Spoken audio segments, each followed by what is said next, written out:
জয় ঠাকুর। শ্রী শ্রী রামকৃষ্ণ পুঁথি চতুর্থ খণ্ডের অন্তর্গত আমরা পাঠ করছি বিচিত্র ঠাকুরের বিচিত্র লীলা এই অধ্যায় থেকে। আজ আমরা এই অধ্যায়ের 13তম দিন পাঠ করব। পর্ব 704, পৃষ্ঠা সংখ্যা 456 এর শেষ অংশ থেকে 457 এর অর্ধেক অংশ পর্যন্ত। এর আগের দিনের পাঠে আমরা দেখেছি ঠাকুর দক্ষিণেশ্বরে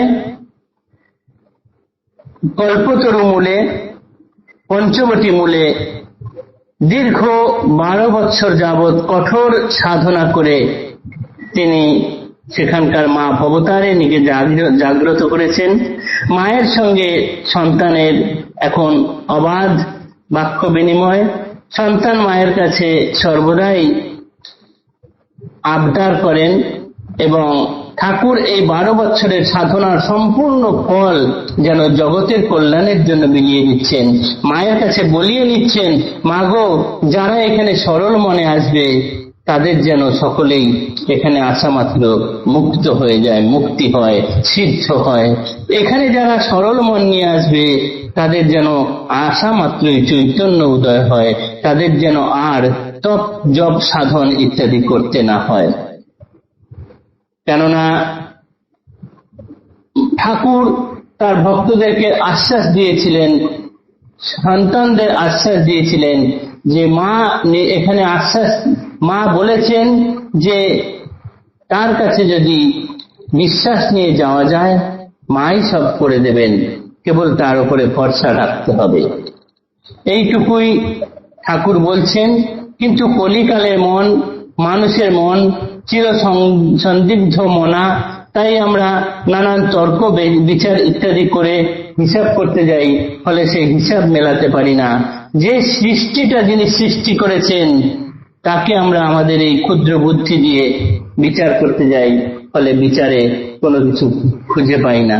তাই মায়ার অপার খেলা কে বুঝিতে পারে, যে চাবিতে খুলে তালা তাহে বদ্ধ করে। এই পর্যন্ত গতদিন পাঠ করেছিলাম। তারপরের অংশ আমরা আজ পাঠ করছি বিচিত্র ঠাকুরের বিচিত্র লীলা এই অধ্যায় থেকে।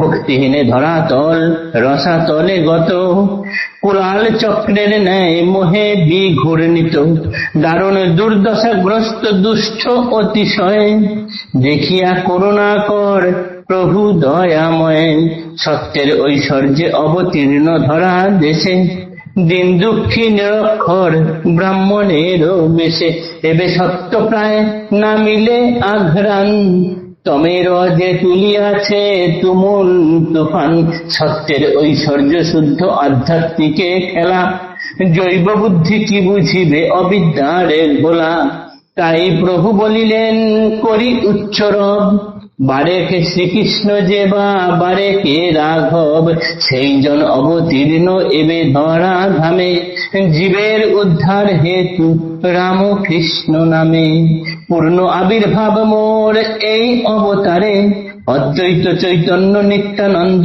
একাধারে, লক্ষণে বুঝিতে বস্তু কহিলেন গায়ে, যে আধার ভাসে ভক্তি প্রেমের ও বন্যায়, কখনো পিশাচ কভু পাগলের পারা, কখনো বা জড় কভু বালকের ধারা, হাসে নাচে কাঁদে গায়ে বিউবল পরাণী, বুঝে নিবে সে আধারে অবতীর্ণ তিনি, জন্মাবধি যত কর্ম করার থেকে বল, দেহদান যদি তাহে জীবেরও মঙ্গল, এতেক দেখিয়া যে বা পরিহার করে, সে নহে মনুষ্য বাচ্চ পশু বলি তারে, ভক্তিহীন কুলিশ কর্কশ এই কাল, ভক্তিরসে তাহে প্রভু করিলা রসাল, ধীরে ধীরে অলক্ষেতে চালাইয়া কল, বিচিত্র শ্রী ঠাকুরের বিচিত্র কৌশল।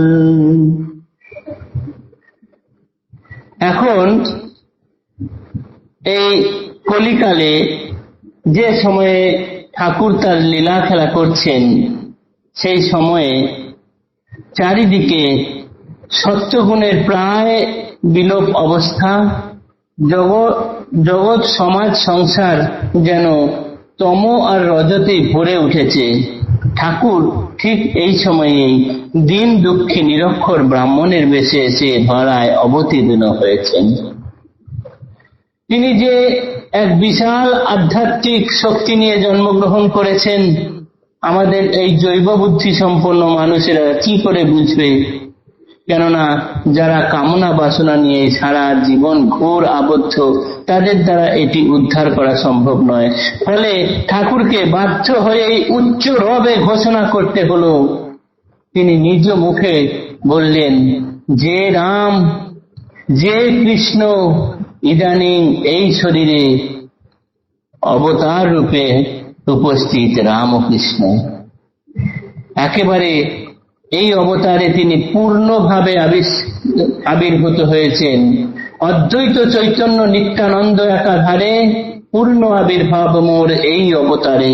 নিজ মুখে তিনি এটা বলে গেলেন। লক্ষণে বুঝিতে বস্তু কহিলেন রায়, যে আধার ভাসে ভক্তি প্রেমের বন্যায়। তার সারাটা জীবন ভক্তি প্রেমের বন্যায় ভাসিয়ে দিয়ে গেলেন। এমনকি পরার্থে যদি তার দেহ পর্যন্ত লাগে, সেটিও তিনি দান করে দেওয়ার জন্য, জীবের মঙ্গলের জন্য দিতে পিছপা নন। এমন মানুষকে যিনি চিনতে না পারেন, তাকে পুথিকার হায় হায় করেছেন। এতেক দেখিয়া যে বা পরিহার করে, সে নহে মানুষ বাচ্চ পশু বলি তারে। ভক্তিহীন পুলিশ কর্কশ এই কাল, ভক্তিরসে তাহে প্রভু করিলা রসাল। ধীরে ধীরে অলক্ষ্যে চালাইয়া কল, বিচিত্র শ্রী ঠাকুরের বিচিত্র কৌশল। আজকের পাঠ এতটুকুই থাকলো। আগামী দিনে এর পরের অংশ আবার পাঠ করব। জয় ঠাকুর। নমস্কার।